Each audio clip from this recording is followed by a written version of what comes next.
Good morning. I am Anil Agarwal, former Chief Manager, Punjab National Bank. This video is in English and Hindi both languages. First part is in English, second part is in Hindi. यह video English Hindi दोनों भाषाओं में है, पहले English में बाद में हिंदी में. Now in this video we will discuss some important questions. So first is, insurance works on the principle of. Answer is, first, trust, second, sharing, third, randomness. That means it is a trust where people put money and this is paid to the person those are needy. Now here risk is being shared by its policyholder. So it works on the concept of sharing. Sharing means it is a pooling of funds. Say there are 1,000 people, they have contributed to the policyholder, so they are paying the premium. This premium is placed in a fund that is corpus, and any person who dies or have some disability or some other event as per the policy, he gets the money. So that's why it is sharing. Means others are taking care of this person. The insurance company is managing this pool of funds. Then randomness. So the choice of policy holder is on the policy of randomness. Means randomly any person can join this corpus, and that's why it is called a concept of randomness. Next question is, when insurance is legitimate? The answer is when adverse happening is likely. That means if any person is anticipating any adverse happening, that means there is a threat to something, then that person needs an insurance policy. Third, insurance benefit replaces what? Now, insurance is a replacement of monetary losses. Say a person dies.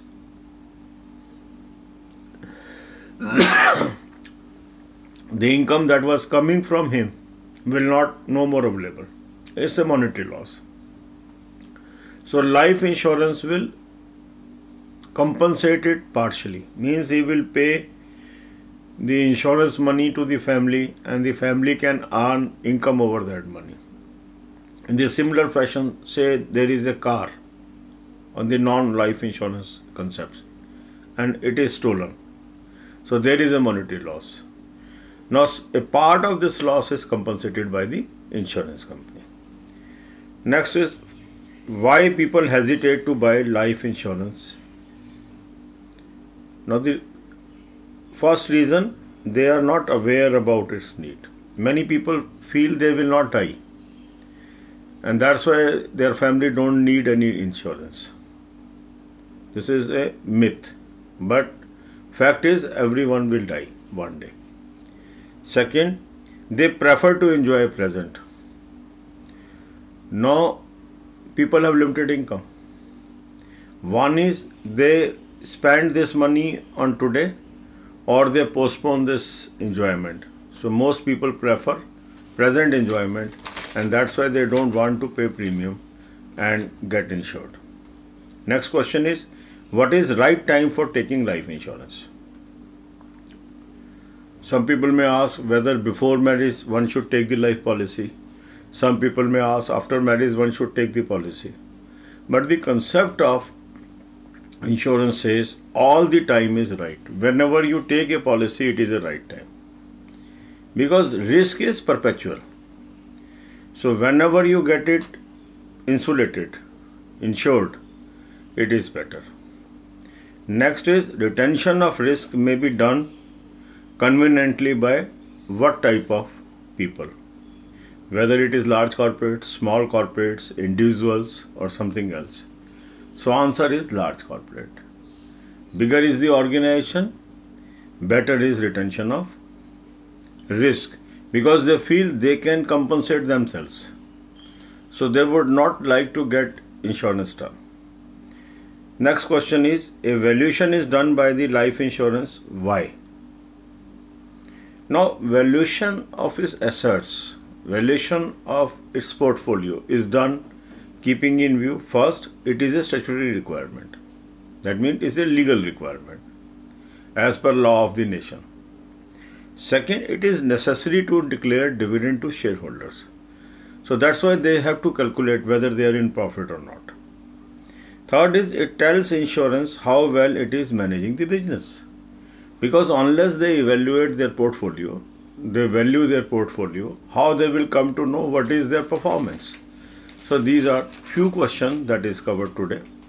In this series of insurance awareness videos, I will be covering more questions. Some of the participants say, sir, make the length of the video longer. I deliberately keep the length of the video small because that helps you to learn few things daily. But if you have more time to learning, you can watch more than one video at a time, because now I am placing all these videos in a playlist. Conveniently you can play that playlist and watch as much as you want to watch.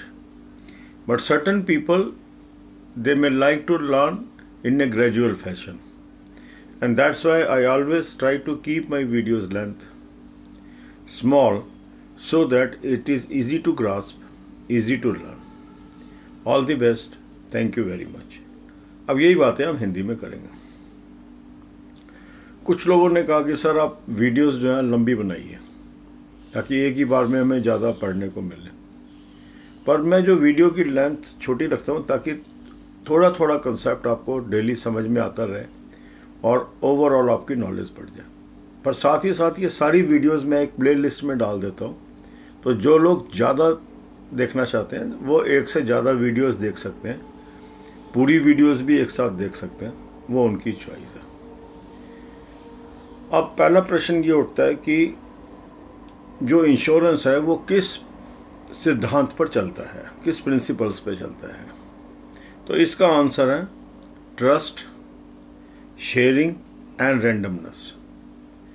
Trust means कि हमने एक trust create कर दिया जहाँ पर ये money place हो गई और ये पूलिंग ऑफ फंड्स हो गया. जो पॉलिसी होल्डर्स हैं उन्होंने प्रीमियम पे किया, एक जगह के ऊपर वो इकट्ठा हो गया, और इसको जो व्यक्ति मैनेज कर रहा है वो उस पर एवरीबॉडी हैज़ ए ट्रस्ट. सबको उस पर विश्वास है कि जब ज़रूरत पड़ेगी यहाँ से पैसा हमें मिल जाएगा.